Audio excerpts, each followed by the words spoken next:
Same thing. So I knew Mrs. Parks. I knew all of the women. The women, I had very strong black women. How did you get to know them? So Okay, wait, let's start. grew up with them. Okay, well watch this. At 9 o'clock, you met Dr. 9 years King old. Where? At the Hope Street Baptist Church. Okay. That's what I'm gonna. So I could never understand why I could sit in the front of this bus. Now, when Mrs. Park was arrested, she was arrested for not sitting in the front of the bus. Most folks say that. She was arrested because those seats behind the two seats, when you're back there and the bus get crowded, no black person dare sit while a white man stand. A nigger, you don't sit. When they said no man land, you get up. And this particular day, Mrs. Park had decided that she wasn't going to get up. It was all part of the plan. And I remember that I was very involved in the movement because my pastor, who's still living, he was like Reverend Fields. He was very active. Our church got bombed because of our activity. He was also one of those ministers who helped selected Dr. King to be ahead of the MIA and the head of our movement. So we were all involved as children in the MIA, which is Montgomery Improvement Association, which is worse than the Panthers doing them days. Wow. So our parents kept us in there. We all was part of the NAACP with our little nickel card. Right. So our pastor spoke the truth to us. He taught us to fight back. And my father was crazy. So that that desire for even back then to fight was mobilized in the church? In the church. Church. It all came. See, we had structure. Our structure have always been the church and black women and organizations, sororities, and all of those things. So when Dr. King, when Mrs. Park refused to give her seat to a white man, and she was arrested, then we started making up a little song like Boycott the Bus. Today respect us. We understood why Rosie Park refused to give her seat, even though I was 9 years old. But my grandmother carried me to the Hope Street Baptist Church, which I carried my grandchildren back to a few months ago. And there I was sitting, and this man came in, and he had this coat on and this hat and took it off. And he preached. And I got baptized, I think, in that spirit and all of that. And I got real quiet. I could just feel something off the top. My grandmother said, something shut you up. You know, when the ladies fanning and singing and jumping. And that's what I knew. And when we came out of the church, everybody, when you leave the church, you rush and go home. Because, you know, I've seen the clans and stuff ride on horses. Not something somebody told me. I experienced clans, seeing clans, the Ku Klux Klans riding on horses and our church getting bumped. So everybody trying to go. I didn't want to go. I'm just turning around and enjoying. But they said, come on, Dorothy Jean. And I'm trying to stay in there and really just get into what it was. And I went on home. So that's when I first met Dr. King. Never thought that I would be part of his staff. Always marching. When my parents would go downtown, I would say, can I go? I want to walk. Well, my father, James Wright, he worked for Montgomery Rug and Shade Company, but he also had the whiskey still in Montgomery. His whiskey still was in Lowndes County, and he gave all the whiskey around to Alabama and to Mississippi. So he pulled all his boys off of it and had them pick the ladies up. Okay. And in fact, Ebony had a picture of my father a few years ago when they did a flashback of him standing up on his car. And we're waiting for the folks to get on. So I was kind of grew up in that movement. Yes. And remember that when Dr. King came to Montgomery, most folks don't know about Vernon John. Vernon John, strong black preacher. Yes. He was over Dexter Avenue Church. Black people, that was like the middle class church. They didn't like him because he was like Booker T. Washington. He was trying to deal with economics, with watermelons and collard greens. And our preacher would talk about our pastors. They need to leave him alone. So I grew up kind of hearing that. So when they got rid of Vernon John, that was by divine order, I guess, because Dr. King came. And I heard my grandmother talk about this colored boy in town, speak good, look good. So black folks were very proud of him. Right. So when he became the head of the MIA, that's when I first had my first contact with Dr. King. Now, Melody, I never understood why my grandmother carried me. But I was speaking at a seminary graduation in Manhattan about 10 years ago, maybe 9 years ago. And they asked me a lot of questions about my growing up and stuff, and about my grandmother. They had done extensive research on me. So they wanted to know about my grandmother and all that. And I understood why my grandmother, I told myself, you know, all these years I never thought about it, but my grandmother carried me to the Hope Street Baptist Church as a black woman. so that Dr. King could answer to me why I could not sit on the front of the bus and why one day I would be able to. Wow. And that's how, and it never came to me until I was in New York a few years ago. So at 9 years old, you get your first introduction. Did you stay in touch with him? Yeah, because I was part of the Montgomery Improvement Association. I got you. You know, we were all. So he'd come every week, or? No, Dr. King, Montgomery small, you know, we all know about it. Okay. In fact, I carried my granddaughters to his house. Wow. And all the other things. Our church, the pastor was not that distant from the people. I got you. That's why they had parsonage. How did he choose you? I don't know, that's really strange. Let me tell you this. I'll tell you how he chose me to come here. But, so I was very active. We had an active group of young people. We were very active. Yeah. We was like, when I first got crowned Miss MIA, I thought I had done something. I saw those little things for a nickel. They made up those little things so you sell to keep the MIA going. And you had Mrs. Gregory, Mrs. Carr, and all of them. Hazel Gregory was with, Hazel Gregory comes out of Alabama State. She was one of the women with the mammograph machine. Remember, all of these women, Hazel Gregory, Mrs. Carr, I was around nothing but strong black women who was fighters. I knew all of those women. My family was fighters. So they taught us. They would teach us and tell us what we had to do, how we had to do it, how we had to stand up. So it was like embedded in us as children. Sure. And then you heard it in the church. It was reinforced in the church. And then you was organized, whether you was at the Elks Hall or you go there and the ladies church, they teach you there, whether it was in the classroom, because I was in a segregated school. So they kind of just taught you, and it gets in your bone that you're not to take an injustice, that you fight back. So I was part of the MIA, and when my mother and my father separated, and we moved to Montgomery when she got married again, to Pensacola. So I was back and forth. I was in Montgomery, which I was in Pensacola. So my last year of high school, there's a man. Now you remember when Birmingham, Alabama went on, they had the bombing, had all the stuff going on. So after that, Reverend James Bevel said, we have got to do something. We are not going to change this.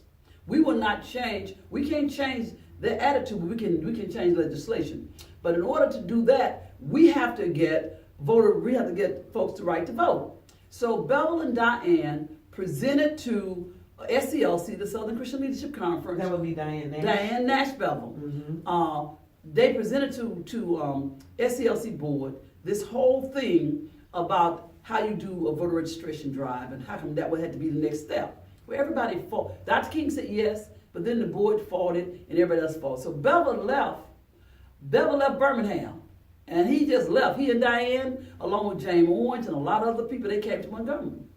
And they came to Montgomery, and we were out there, and we were just still youth, MIA. We the fighters. We ready to do what we have to do. And I was one of the leaders, always one of the leaders. So Bevel said, if I get her, I'm going to get the rest of them. Right. So he came to myself and Leon Hall since I died. Leon went to Carver, and I went to Booker, Washington. So my job was to mobilize Booker, Washington, and Leon was to mobilize Carver. These are high schools? High schools. We was 12th grade. High school student. So Bevel came to us. We was out there. We was talking, getting ready to get off into some stuff. We was always. So he said, "Hey y'all, do you know your mama can't pee in the weed?" So this man crazy. Said, "No, she can't." Said, "Because if she pee in the weed, she might get lynched if she select the wrong weeds.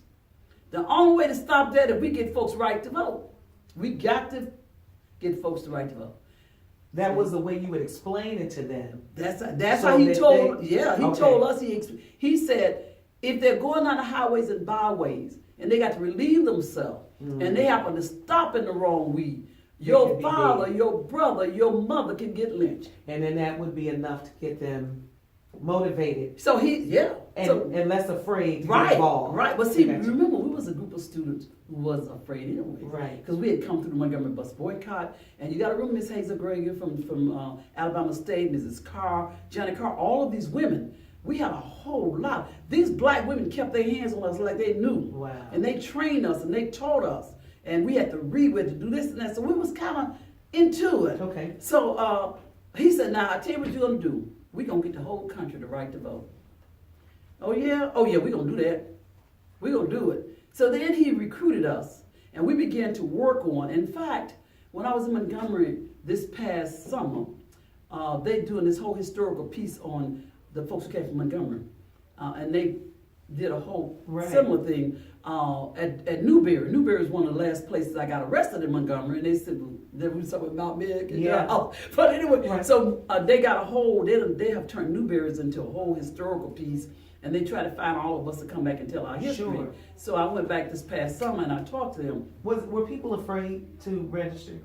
Well, no, yes and no. So what happened was people weren't afraid to register, but they was afraid when we started in Montgomery with the fight. So SNCC was already in Selma.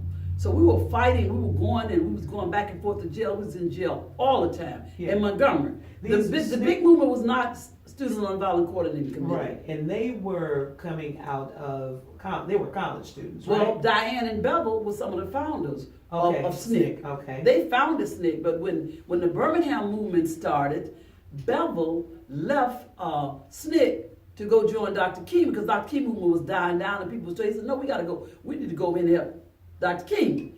But a lot of them didn't follow Bevel and Diane. Bevel and Diane and C.T. a lot of them, they went over and they joined Dr. King at Southern Christian Leadership Conference and they left SNCC even though they started SNCC. Mm-hmm.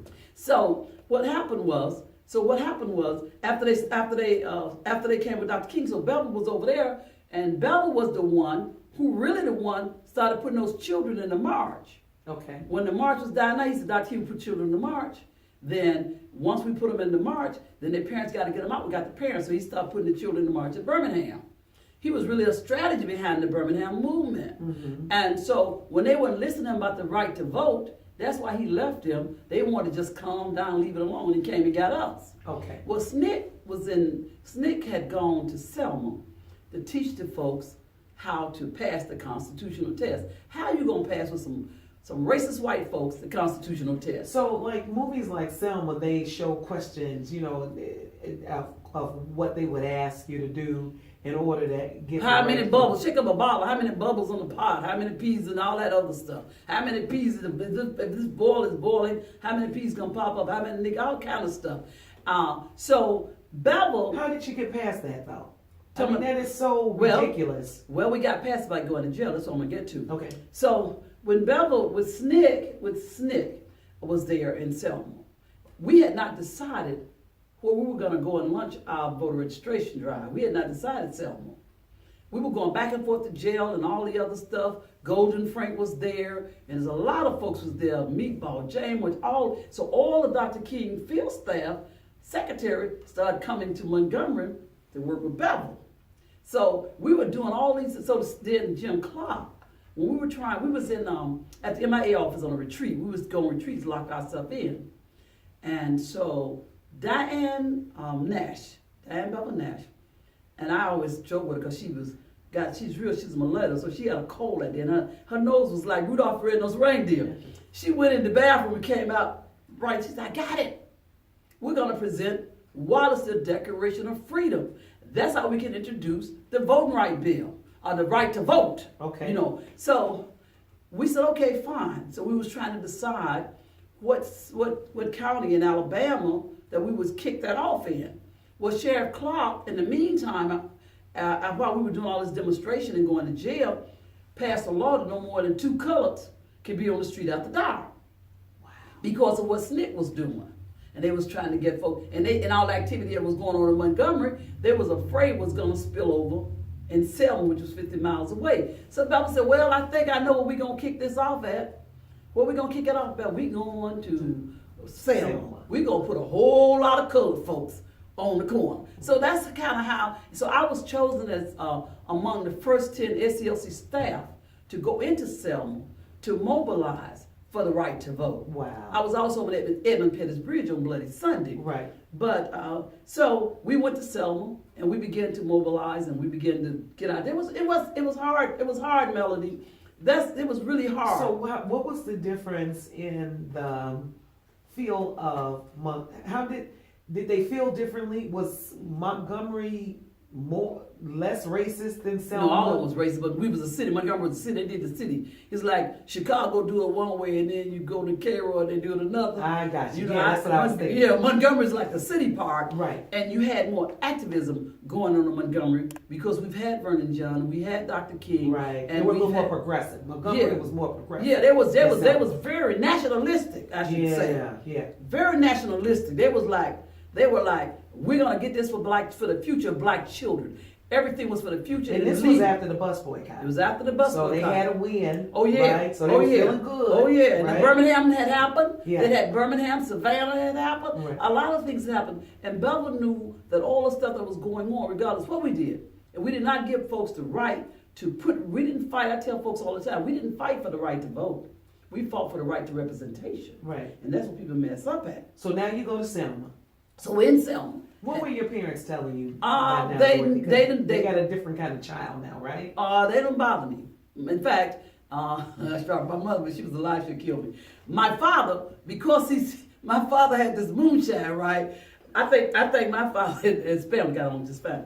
So he got all these houses all over the counties where they go play cards and drink. The moonshine and stuff. My mom used to call them whores, but he said ain't nothing going on but they drinking and doing having a good time. Yeah, but he would go. He had a regular job. So my dad, he had a job. He was an interior decorator. Bring up work and shade. He drove a truck. You want to get your house done? He'd go and lay it out how it should be done. So by my father having a lot of houses out in the country, all over the place, he allowed the civil rights workers to lay and stay on pallets. People might know a pallet. That's when you put a comforter on the floor, a blanket or something. They stayed all in my father's house. They stayed at my grandmother's house. They would cook for the people. So my family was still involved. My aunt, Louise and Elsa and all, they were still involved in the movement. Right. But they know I was that one that was out front. Out there, yeah. And my grandmother, one day my grandmother told me, Melody, she said, Dr. G, I had just got out of jail.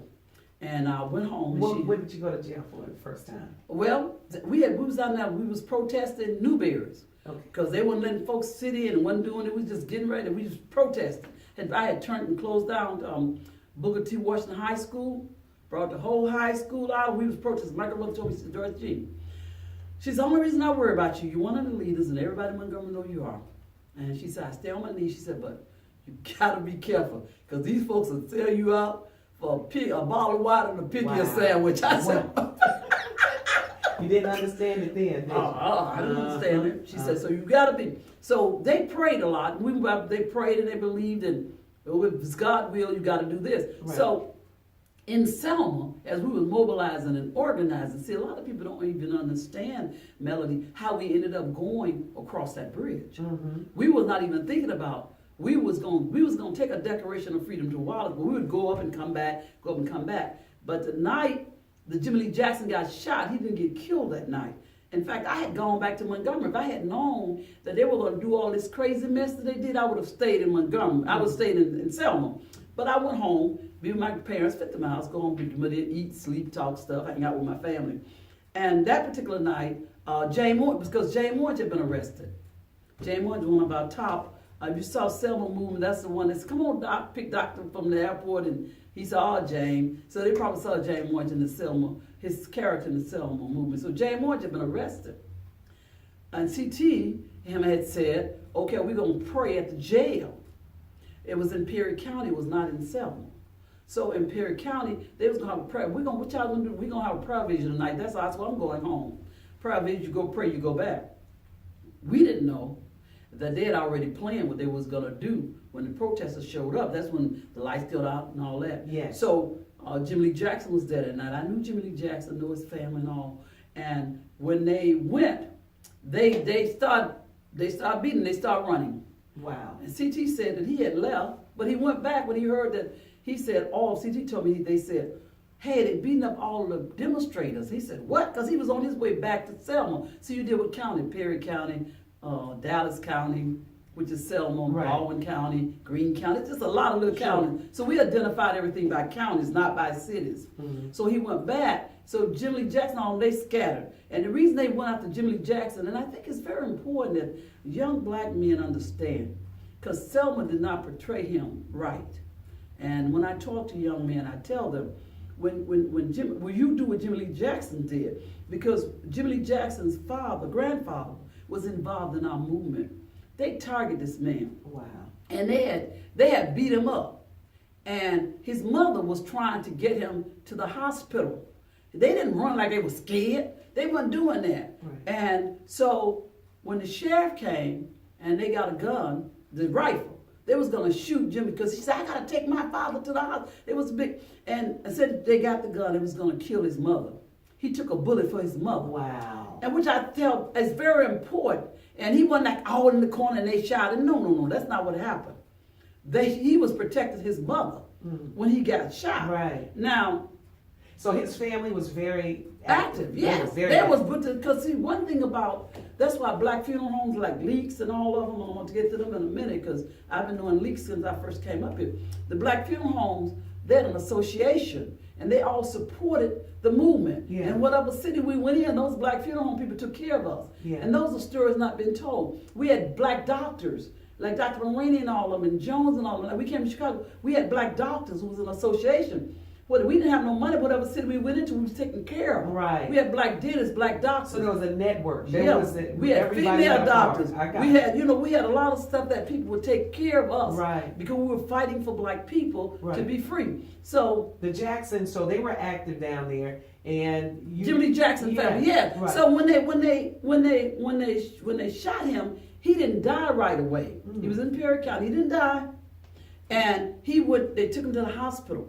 I rushed back, and I saw that commotion. My grandmother, you don't need to go back down there. I said, I gotta go, Minnie. I gotta go. I gotta get out of here. I gotta get back. So when I was on my way back to my grandmother, they had kind of blocked off come back and say, I take the back roads to come back in. Right. But you gotta know the back roads to get in because they want to let us in the main road to get back down there. So Jimmy Lee Jackson was in the hospital. In fact, they served him with a notice while he was in the hospital. So he didn't die right away. He died later. Well, and between all of this, remember, they done snatched Bevel up and they done put him in jail. He's somewhere. They had snatched him up a few days before that happened.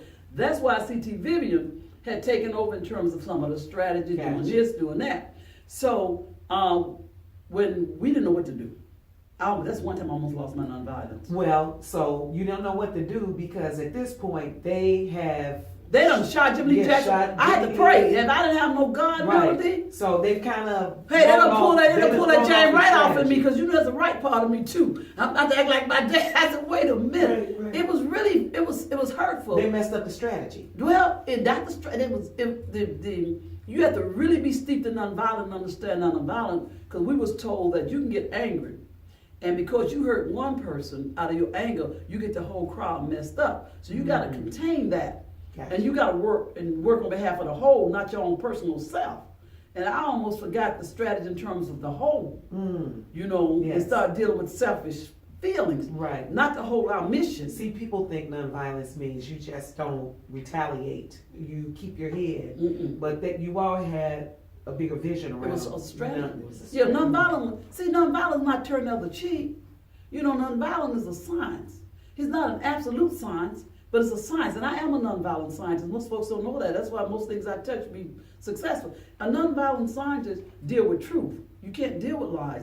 And if I'm working on some truth, and Melody come to me and said, Dorothy, this is that. As a scientist, if I know it's truth, then I gotta alter myself, Melody, to work on behalf of what the truth is. Yeah. Because you just brought some truth to me, and because I'm not working for Dorothy Tillman, but I'm working for our group, and as another scientist, you done discovered something that you brought to me, that if I don't make the adjustment, then the whole go down. No scientist is gonna ignore any truth. Yes. So we was taught to be nonviolent scientists, that if you stay on truth, and you be with truth, you'll be all right. But once you alter that truth, you leave room for dissension and destruction and defeat. Gotcha. You understand? So now you all at a point where you're a little fractured because something has happened and the leadership is kind of all over the place, right? Well, one fractured, but we were, I don't want to use the word fractured. Okay. We was, how can you put it? Disjointed. Disjointed. Yeah. Bevel wasn't there. Right. James Orange was in jail. Well, we were really upset. Jimmy Lee Jackson took a bullet for his mother, and somehow or another, this country decided they're not going to put that out. And so we said, okay, we gotta hang tough. So we went to a church in Perry County. We were singing freedom song, and some of us in the back said, hey, yeah, we're gonna freedom all right. We're gonna do this, we're gonna do that. And out of nowhere, we was up there singing, and here come this little bitty man, frail, because they had beat him bad. They had beat Bevel bad. They had him locked. He got away. They had Bevel. They had taken him, and Bevel was in one of them. They'd make up jails for you in a minute. And they had beat him so bad, Bevel was beaten, had starved him to death. And we didn't know where Bevel was. And the only reason we found Bevel is because Jimmy Wilson, who now deceased, who's in Northern Protest, he's from Chicago. Some of the Northern folks who came down to help us. They had beat Jimmy Wilson up so bad, and they took Jimmy over there with Bevel. They thought Jimmy was dead. And that's what Jimmy saw. Jimmy held his head, and Bevel saw Jimmy. Bevel got up, and all the stuff going on, they had to let Bevel out. We didn't find it out till later how they let Bevel out. So Bevel got there, and when Bevel got there, he was so frail he couldn't hardly move. He saw the look on our face, and he knew that he better contain this situation, because these little young folks was feeling, hey, we was thinking about some stuff. We were talking about it. I got you. And in fact, Mel, it's so funny, because that particular night, you had all these black folks lined up across the street, right? Well, we wore overalls, and there was a reason why we wore overalls, because we could identify as we went in the fields with the people and said, we'll pick your cotton and do this while you go do that. There was also identification with our people in the fields and all that. We wore the blue jeans, overalls. You might see a lot of that. Melody, you appreciate this. So all these black folks lined up on the outside. They weren't dressed like us. They got on, and they looking. And when they would start beating heads, they said, we're not with them. And black folks don't say this, but you might be. Whenever anybody was standing and look at us that was black, they beat them first. And they said, we're not with them, but you might be. So we're going to take you out before we go get them. Wow. That's deep, isn't it? Yes. You might be. So the people who were not even... some of the folks that's not in there, they standing out there looking. They're looking at you guys, right? There, but yeah, we're in the church. And they can get beat first, because you might be. Wow. Not because you are, but you might be. Right. I'm going to start on your head first. Mm-hmm. And black folks need to understand that in any situation that you might be. Yeah. And because you over there looking, they might get your butt before they get me. And give me a chance to do whatever I got to do while you get your butt kicked. Right. So Bevel come in, and Bevel preach. I mean, this man preached. He preached the violence out of that room. Mm. And he preached, and all of a sudden he just lit up. He was like he wasn't weak no more. And finally he said, don't worry about it, because we're going to take Jimmy Lee Jackson's body, and we're going to put it on the Capitol of Washington. We're going across that bridge, and we're going to Montgomery. That's how we decided we was going to go across that bridge. Wow. So then Jimmy Lee Jackson family decided, okay, we'll bury him. They buried Jimmy Lee Jackson, and people can Google him or look him up. He's buried on a slave grave down there. Wow. They got a whole thing around Jimmy Lee Jackson, who he is, his family, they can talk to his family, but they got a whole, so they buried him in a grave where a lot of slaves are buried at. And they do things with him around there all the time out in Perry County. So that's how long did it take you all to, so you set in motion that we're going across the bridge. Right. How long from the time that you decided you were going to do it until? Well, we started. We went and we got turned around. Okay. So we start going and we start getting turned around. So Bloody Sunday. Now you saw C.T. Vivian on TV talking about. So before Bloody Sunday, you all had was going to get turned around across the bridge. Right. So. And then you also saw what C.T. Vivian had taken a group. They got it all mixed up, but C.T. Vivian also had taken a group to the county to get registered, and that's where they beat him up real bad. I think he was in Selma. Even though they misplaced where it was, that scene did happen, but it wasn't in the sequence, but that was for the movie, so they did it a different way. So finally... How many times would you say you all attempted to go across the bridge? I don't know. I got to find out. Several times. That's the next thing. And were you just building momentum with it? Yeah. We didn't make it, but we're going back. Yeah, Miss Boynton and all was with it. We was something else. More and more people would just join in. The students, my job, I was a student organizer. Wherever I went, it was always to get the young folks together. Right. And I could get them together. Right. I mean, I was one of the mobiles that had to, and also train them and teach them about nonviolence. Yes. Talk about God. And talk about, people don't understand. You can't win with hate. Right. Because you can't think. Hate shuts you down. You got to win with the truth. That don't mean you let nobody walk over you. Mm-hmm. But if you got hate, Melody, You was like a computer. You can't think. Yeah. You can't even see past nothing. They don't know that you demonstrate to negotiate. You do all these things. They don't even understand the steps of nonviolence. Sure. And they need to look at the steps of nonviolence. So back then, Dorothy, how are you all getting the news? Is it you going to it's churches? really funny. We didn't have the internet, did we? Right. Yeah. We had the preachers. No. And we had the preachers. We had the preachers. We had the mimeograph machine. Right. So we you had print that mimeograph machine was up. Yeah. Diane would tell you. Diane was in the office. She stayed in the office, helped getting them things together and turn out them. So we would get flyers and we go drop them off, and people would pass out the flyers, and we drop them off at church. Did that, and we had the ministers meeting and all of the other stuff, and we did stuff. In fact. Yes. It was at Brown's Chapel that I first met Malcolm X, which I'll tell you about in a minute, but Bloody Sunday. But anyway, and they had Malcolm in the movie. This had a little different. Right. When Malcolm came to Brown's Chapel. He was very upset. And we met with Malcolm down in the basement. And he told Bevel and everybody else what he was going to say. Now, people have you said, Malcolm told them a tooth for a tooth, and the eye for eye. No, he said, this is what I'm going to say. And y'all get ready. So what Malcolm said was this: an eye for an eye, a tooth for a tooth. You know, I don't believe in that you better deal with this peaceful man, because I don't believe in turning the other cheek. But we already knew he was going to say that. Oh, wow. But the press printed, that's a big old conflict between Malcolm X and Martin King and his staff in Babylon. It wasn't.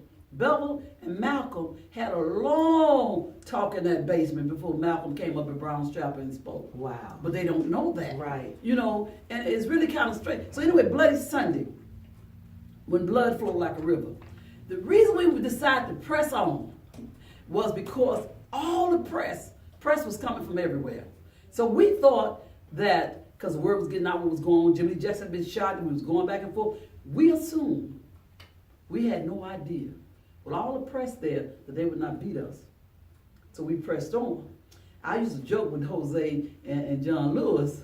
And John Lewis, in fact, told Jim Lee that when she was in Washington. Your mama, you know, we was on the bridge together. But I told them they got in the front because they never beat the front first. Wow. They led the march, right. But the front never got the whooping first. They always made sure they got you halfway across so they can get more. Oh, wow. Okay? My job was always to be in the center because you had to keep. If you don't scatter, they can't get you. Right. So, you know, we be trained how to fall, how to do this, how to do that. So my job was to keep that middle section together. Mm-hmm. That particular day, I had never seen nothing so violent. Miss Boynton, I thought she was dead. They told us she was dead. In fact, Diane always said, they said Miss Boynton's dead. We thought she was dead. We passed the word because they put her in a hearse to take her to the hospital. She was on the front line? No, Miss Boynton was in the middle. Okay. No, I'm just telling you, this so particular day, okay. They went crazy. They had horses. They had the horses. I mean, you see, they think these little things they got beating folks with these sticks. No. They had like a big rubber hose with round steel in the end. Like this. Wow. And the horses just trampling all over you. I mean, it was violent. So you had three choices. You had to the left, you was Alabama River. You had four choices. The right was Alabama River. Behind you was Brown Chapel in defeat. In front of you to press on. And we decided to press on. Wow. When they told us to turn back. We couldn't turn back. Who told you to turn back? The state troopers said, we are ordering you that you will be arrested if you don't turn back. Arrested now. Right. Not beaten. Right. Arrested. Right. If you don't turn back. Well, the decision was made, we're going forward.